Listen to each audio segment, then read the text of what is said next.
Hello everyone, not sure what happened with the video, but I wanted to talk about how I shoot video if I was to shoot the product. So I'm not sponsored by Logitech, alright? This is my own independent review on this product. This is the Logitech G60, and gamers, if you are in this video, fair warning, I'm going to actually talk about the economics and the programming of it. Yes, I'm a gamer, but I'm going to talk about how I will use this in Lightroom, Photoshop, Premiere Pro, and a lot more. So if you are thinking about this as being a gamer review, no, this is going to be more of a real workstation mouse that I can use, or any other videographer or photographer can use, and I'm going to try to actually program it. Each of the G keys, I'm going to try to set them to a application like Adobe, Lightroom, After Effects. Yes, so I'm going to try to be working on those features and see if the mouse is actually capable of replacing or being more faster when productivity. But the videography stuff now is going to be based on also focus on video, how I shoot products for the videos. So I have my Sony camera, which is the A77 Mark II with the body grip with the extra batteries. I can actually just take it off and just use the body itself, so it won't be that much wobble. I noticed that, so you may want to actually take off the grip and then just use the body. But if you do, make sure you have a steady fluid head if you do so, and a nice Swiss head as well, because it's compatible and it's flexible, but nice and sturdy. A little shake there, but anyway, I got the Small Rigs cheese grip. Connected to it is the H4n Pro now, and I got the Neewer F100 monitored. Now the audio is actually going to be plugged in directly into the microphone, shotgun microphones, if I am actually going to get audio. So I do capture audio just in case. So how I have to set up is the line is directly connected to this splitter that's in the H4 internal microphone, actually connecting to the shotgun microphone. So and now I also want to reflect that I'm also using my laptop here to cover up a hole that may or may not be in the video. But for that reason, I took the laptop, based on aesthetics and how slick it looks. It may be in the video, it may not, because I'm going to be, if I wish to shoot the video, I would be getting different angles and different shots. I would move the reflector on one side to another just to get a nice angle of the product. The product is right here. Okay, sorry about that. Let me fix this. Right about there. Try to fix the deflector. Good. So I got this Logitech monopod stand holding the deflector. Got an angle of this deflector a little bit right. There you go. I got the Pateron lens as a more aesthetic look in the background, just to give the background more pleasing look and things that could pop out in the color. But here's the thing I want to show you guys. I got the Aputure H198C clamped to the Godox structural frame. As you can see, look at that. I made good use of this softbox. Now, is this softbox versatile? No. This is just me coming up with ideas how I can use this without, if I don't have a light stand. This is why I used it. And plus I want a softer light. This is the 24x24 softbox. And you can see I have a box full of stuff inside holding it up. So I got the box label of the Logitech in the background to also give some color pop, and a red gel on this Neewer with the CN160 LED light source. So you can see how the color will come in. There's a soft light reflecting off that is that reflector, and how I will shoot it is basically I will shoot the product wide open, say like f2.8. I will shoot at f4, but it depends if I want a softer background or if I want some b-roll shots to be more of a more sharper look and you can see the background more. But if I was going to do a voiceover of this, that would be me, and I would shoot myself with the same lighting situation with f4 and not wide open. I would never do that wide open, just not pleasing. Just get your ISO. Now, if I was going to shoot video as well, settings, I would have it between auto ISO, but fix it to between 100 and 800. The reason why I'm saying 800 is that you want to actually put your shutter speed. Your shutter speed is based on why I say shoot at 160 of a setting if you're doing 1080p footage, and if you're doing 4K, try to shoot at your native shutter speed, and please shoot at like 1/48 of a second if you're going to shoot in 24 frames a second. More ideal if you want that film look, if that's you. If you want a smoother look, 1/60 of the second for those 60 frames a second, even though you're not moving as much, 60 frames a second, mind you, is well enough, because all you're doing is product reviews. You're not doing any wedding photography or wedding videos, or you're not doing any like event videos or music video. That's when you want to up that shutter speed. But in this situation, this is just a product. It's not moving. You're just doing some B-roll.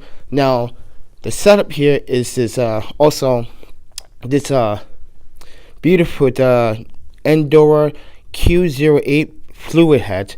I got the Zetic slider just in case if I want to take off the slider or I want to adjust the Manfrotto 190 Go tripod at a certain level. But I think I got a level where I want a couple shots elevated. Then when I get low, take this slider, ground surface, get that roll shot. Then what I am going to do is use the micro lens later to replace it in this area with the Sigma. Sigma goes back here. I will do the micro shots, and I will get an overhead shot as well. So what I will also do is switch the light as well to give an overhead shot. I will face down, maybe do like a slide tilt. I have a little couple of techniques that I want to show you guys too.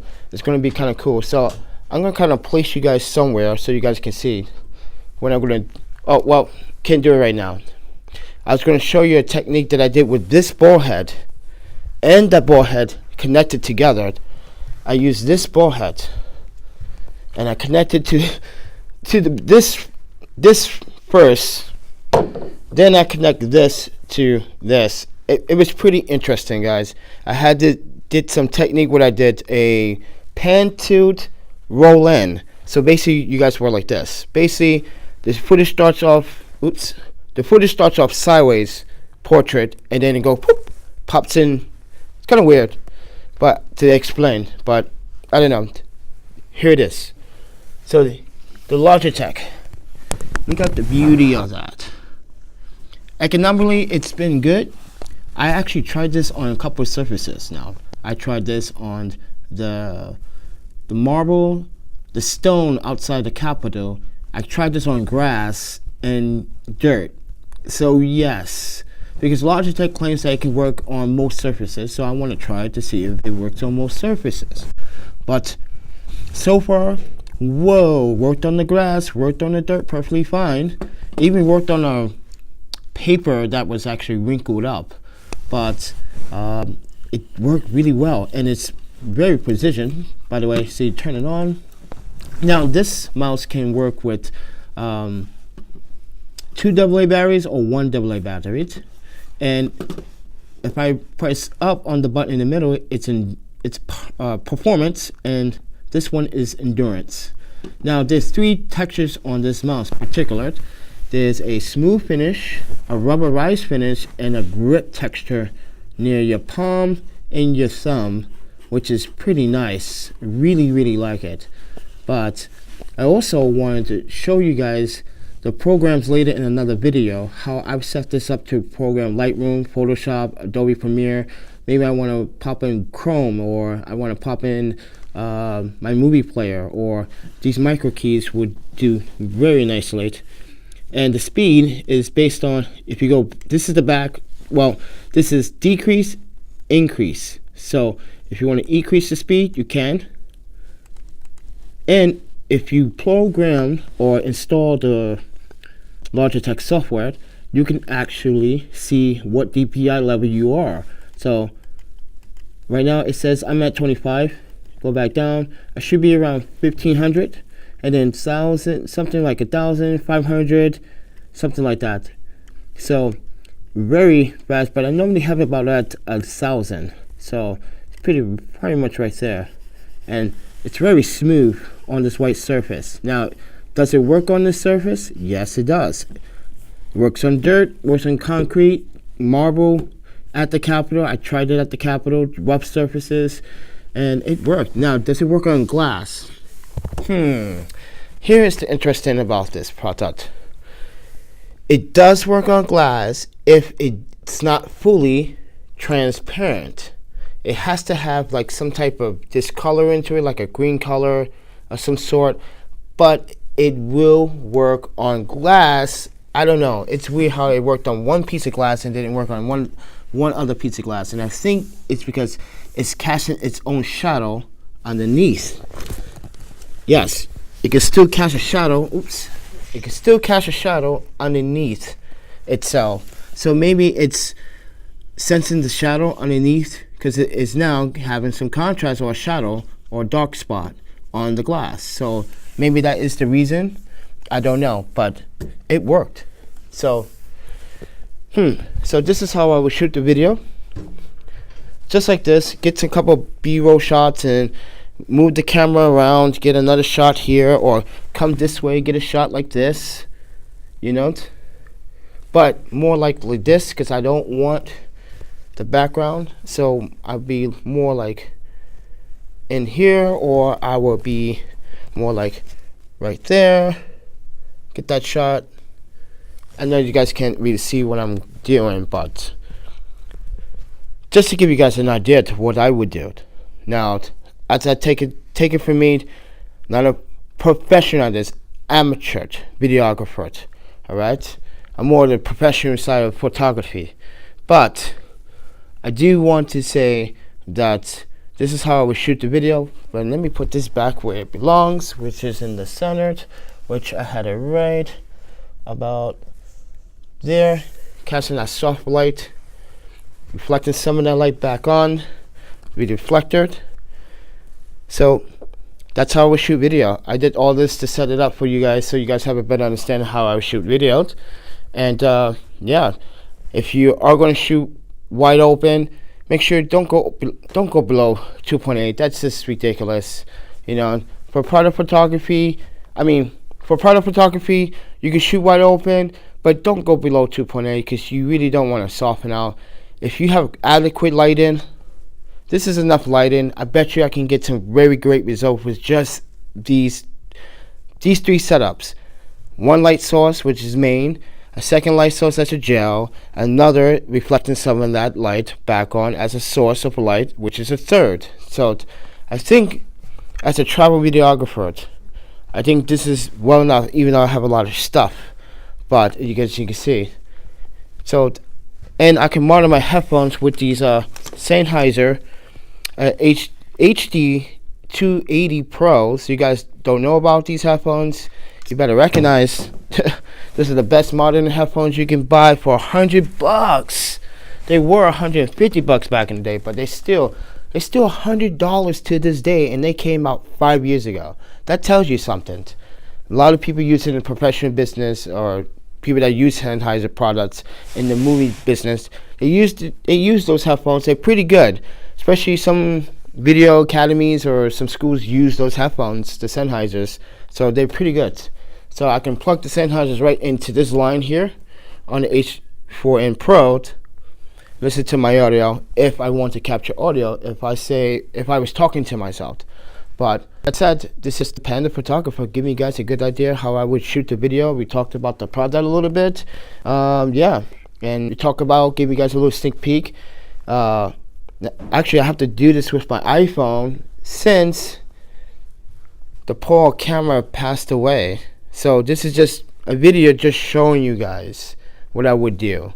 So I'm gonna shoot this all with the iPhone and do it that way. And trust me, I shot many videos with the iPhone. You guys couldn't even tell You guys are like, why does this video look so more cinematic? I'm gonna use Pro Movie to do all the B-rolls for it. So, but my lighting's complete at least, so I do have the lighting set up. So that's all I have to do is mount on the iPhone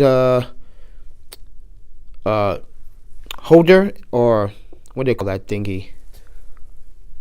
There's a mount, and I'm good to go.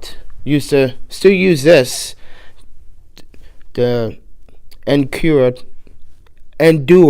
Q08. I don't know how to. Some people pronounce it so weird. Some people pronounce it right. I don't know what is right or wrong. So I'm trying my best because I don't want to be wrong. But then again, if you don't want to be wrong, then how would you learn from the mistakes? So yeah, I kind of want to live with the mistakes. So you guys can teach me how to pronounce it, or if the company wants to tell me how to pronounce it right, then I would actually fix it that way. That would be more better to hear from the source. But thank you guys for watching, and you guys like to support what I do as a travel videographer. It's early in the morning. It's only 10 o'clock. Yeah, it took me about 30 minutes to set up, try to get the lighting right and stuff like that, and then get the iPhone ready to do this video. But thank you for watching, guys. If you guys want to support what I do, the PayPal link is down in the descriptions. And see that? Look. See, the iPhone can do it. So I focus in. Trust me. You guys haven't seen the Smooth Q video, the other videos that I have done with the iPhone in the Tamron commercial. I did that with the iPhone. Yes, with the iPhone. Trust me. I think I can do some magic with the iPhone, but everything's not all that. But talk to you guys in the next one. Peace.